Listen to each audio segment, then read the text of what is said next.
I won't say who they are, but many people in this room that have heard or read those quotes know who these folks were. And we certainly hold them in high regard because of what they've done in their professional lives and their personal lives. But I have to say that they could not possibly be more wrong. I've had the opportunity, the pleasure and really an honor to work with many of the folks that are going to be speaking to you today. And I'm only going to be introducing it because I have to roll. I have a couple of things that I'm doing this weekend. But I wanted to make sure not only that I gave them the opportunity to be here, but also to contextualize it. And for many of you, this context is not necessary. But since we are recording for prosperity, I wanted to make sure that I provided that. The fact is that this is a movement that is not narcissistic, that is not aimless, that is not purposeless. I have seen the total opposite. I would argue that folks that say things like the ones I just read really haven't been paying attention. But since they haven't, we gave them an opportunity with the conversation that you're going to hear today, which for many of you might be a continuation of, but for many of you is a start of a conversation about what are these crazy narcissistic protesters looking for. I think they're certainly looking for justice. You'll see it in their shirts, but you'll hear it in their voices and in their message. They're looking for some real things, some policy proposals. They're looking for some changes in what government does and what society does. They're going to talk about some of the legislation that they might propose. One of them, I'm happy to say, is a bill that I've been carrying. It was before the current Attorney General, Eric Schneiderman, carried it when he was a state senator. Once he became Attorney General and I became a state senator, I picked it up.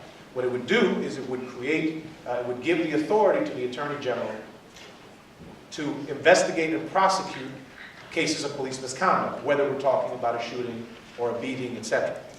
So this is just one of the policy proposals that is certainly possible for us to pursue. But most importantly, the reason I'm glad that you are here today and that we have these folks with us is that, again, this is not a purposeless, narcissistic movement.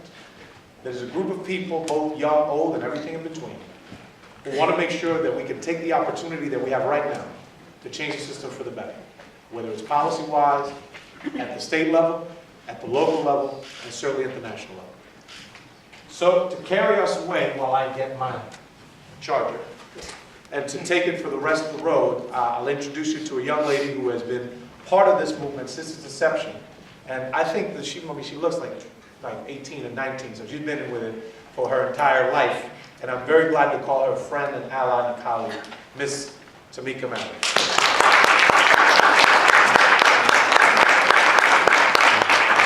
Thank you so much, Senator Rivera. Certainly, you are a friend, and we appreciate you for having Justice League here, but not just Justice League, having a conversation that's real happen in this room. And I think the two quotes that you mentioned today, we all pretty much know who said them. And there are a lot of folks who will be afraid to stand up here and make those statements, but you are not, and that's why we roll with you. You are a poet. Thank you. So, thank you all so much for coming and staying for this panel. I want to do a little bit of just honesty, a little exercise of honesty in this room. How many people know about those quotes and did come here to kind of find out what is the protest and who are the protesters and what do they want? By a show of hands, how many of you came here to kind of find that out? All right, so everybody else is like, I know what it is and we down, right? How many say that? Good, so this is the room that's gonna help us get done what we need to do. And as Senator Rivera mentioned, my name is Tamika Mallory. I've been working in civil rights for at least 20 years. I may not look like it, but I have a 15-year-old son. And so I certainly have been out here for a long time. So when people start talking about the newbies on the block, I think you're going to find out from hearing all the different voices that are sitting here with me today, and just people in general who are engaged in this movement, that we are certainly not newbies at all. That we've been organizing for a long time. But what is new is that young people have decided to take on what is our time. There's a quote that I love that comes from Coretta Scott King, where she talks about the fact that each generation has to win its own justice. And this is our generation, and it is time for us plate. Actually, we're late to the conversation. And so it's not so much that we're new, it's more that we're late, and I would accept that criticism before I accept the fact that we're newbies that don't know what we want.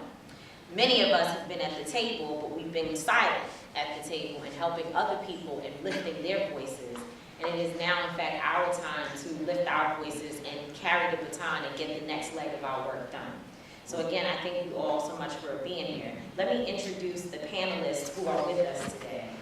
Ms. Carmen Perez is the Executive Director of the Gathering for Justice and co-founder of Justice NYC. Yeah. Messan Lennon is an internationally known hip-hop artist and a member of Justice League NYC. Angelo Pinto is the campaign manager for the Raise the Age campaign for the Corrections Association of New York and a member of Justice League NYC. And last but certainly not least, we are joined by a very special person. This is where a lot of the work has sparked in the New York area and just all over the country and all over the world since July 17th of 2014. Miss Erica Garner, who is the daughter of Eric Garner and is now calling herself an activist and certainly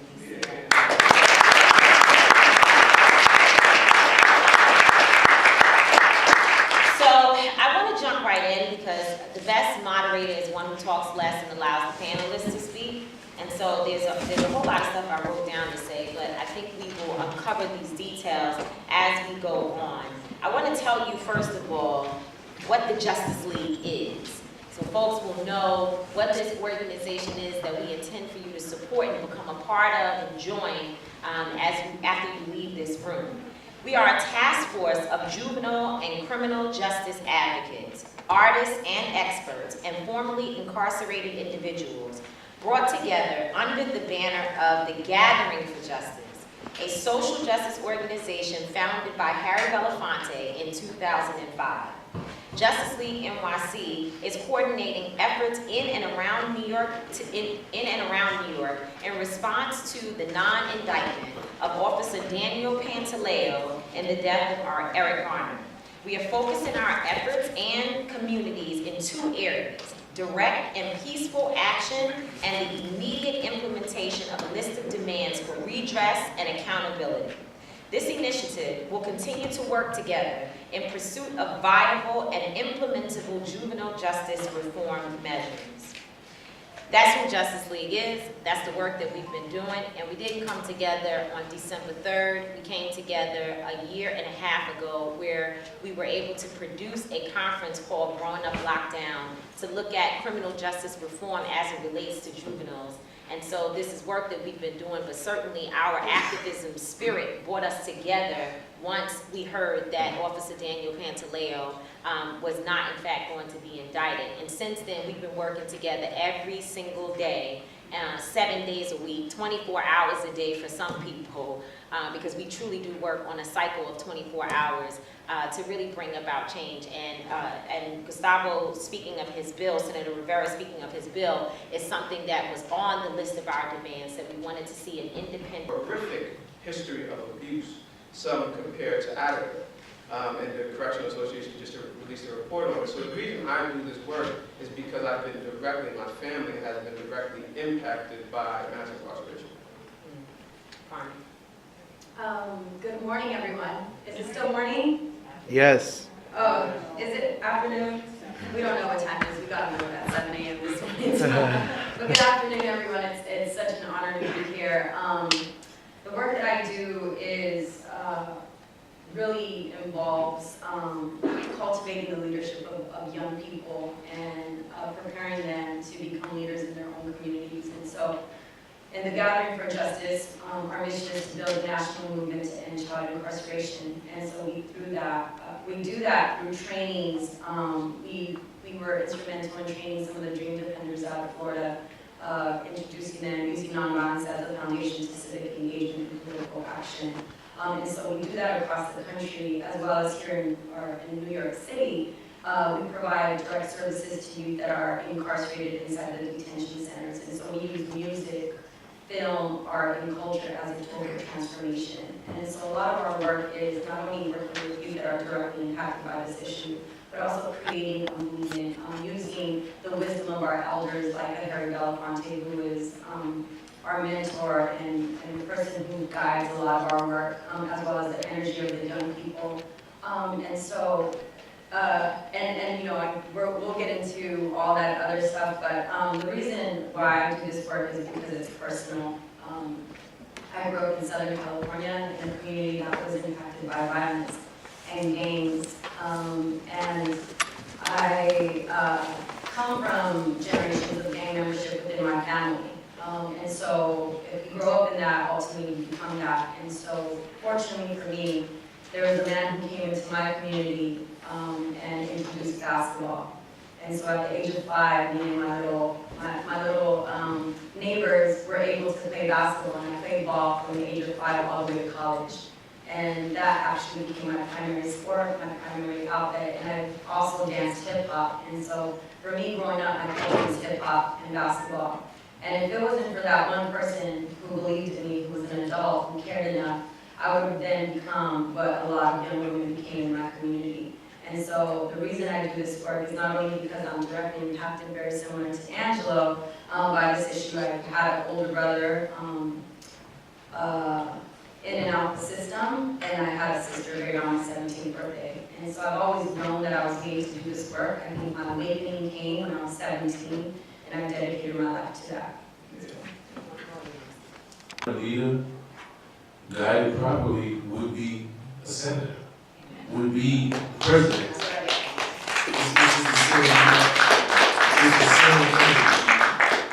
It's just the same energy. They have the will. It's just like the average drug dealer would be one of the biggest businessmen that even guided in that fashion. You know, and me being able to have experienced all these things and knowing, when he give you, what happens is, when you grow up in these communities, and we grow up in impoverished communities, we tend to gravitate towards what we see as success. You know, if my father had been a stockbroker, I'd have been a stockbroker.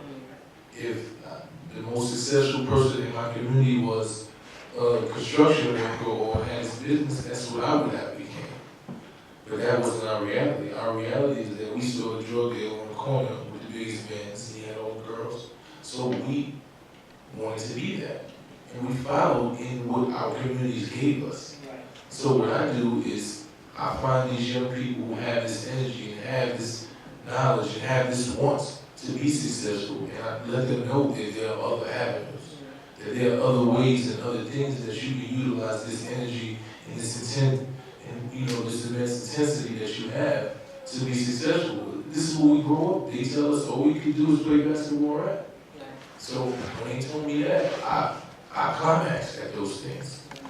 You know, when he told us they gave us drugs, we climaxed at drugs. We became the biggest drug dealers in the world. So this is what we were glorifying. It's just that you go to different areas of the world, they're taught different things. Their realities are different. We just don't have those same realities. We don't have those same opportunities. So for me, it's being able to educate the youth, being able to talk to them and say, look, what do you want to be? What do you want to be? Not what you think you can be. What is it that you want to be? And if you figure that out, you can do that. You don't have to follow in the footsteps of the negativity and grab onto that narrative because that's what they give us. Well, then, let me. And a lot of these, the streets stay open 24 hours. There's 24-hour recruitment on the streets. And so when we look at programming, we really need to reevaluate the way in which we offer programming to young people, particularly because things start happening at 3, 4, 5, 6, 7, 8 p.m. And if your doors aren't open, there's somebody else's whose is, right? But I just wanted to ask another thing to what my son was saying. My son works at the detention center with us. And so my son is able to capture the audience in a way that I think other individuals don't. And so young people then see themselves in him. And he's able to say, you know, yes, you could live that lifestyle, but that's not really the way in which you want to go. And there was a weekend when I got really sick, and I went to the hospital, and we were putting together growing up lockdown. And I had gone to the hospital, and I didn't see any black or brown folks, doctors. And I went back into the detention center that Monday night, and I was telling the young people how we need to raise the bar for them.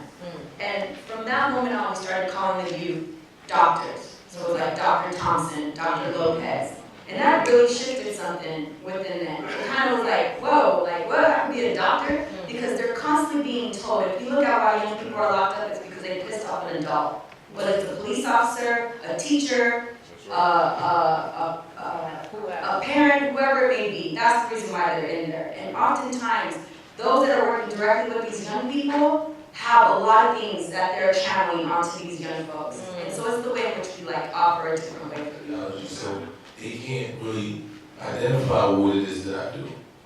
Our realities are different. You know, I do it for a purpose. I would rap because I had pain. I would come home and go through something or have a bad day and just put it into my music. And that was my way of expressing myself. That was my way to get it out of me. So that's what music is to me. A lot of the artists that we have, so-called artists that we have today, there's no substance into what they put into the world. And they just doing it because they want money. So you can't expect them to give anything other than that. You can't expect them to fight for the cause. I was looking at an old thing that Tupac made. And Tupac was like, you have to look at the artist. Don't just listen to the beat. How could it be about you and you're not trying to help the community? Like, how is that real? Like, is that real to you? Just listen to what they're saying. Listen to the words. And then hold them accountable for it. You know, and I think that's what we have to do as a people. We're allowing, these people are culture vultures. They are taking our culture and they're diminishing it. And they're turning it into something negative because hip-hop was never something negative. It was never that. It was something that it was about enjoyment. It was about a feeling. It was expressing emotions. It came from blues and rhythm and blues where people were giving their soul into the music and they turned it into something else.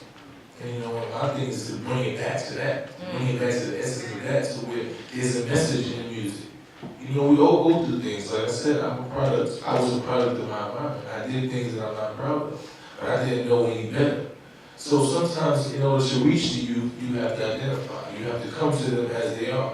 Jesus couldn't came as loud and talk to you because you wouldn't really talk to him. You know, sometimes you see the preacher come outside and he's trying to preach to you, you don't want to talk to him. So I gotta throw on the hoodie and throw on my Timbs and go down there and talk slang to them because I understand, but the message is the same. So sometimes you have to teach people within ignorance in order for them to learn. So, yeah.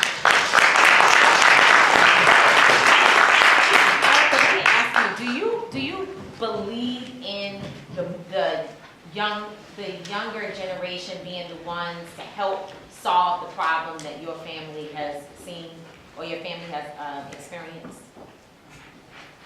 Yeah, actually, I just did a Q&A with 7th to 8th graders in Brooklyn School of Collaborative Arts, and they had a painting on how can they get involved with the movement, how can they, you know, be more activist in the movement. I was just so like, wow, these young kids have voices. They want to get involved so much.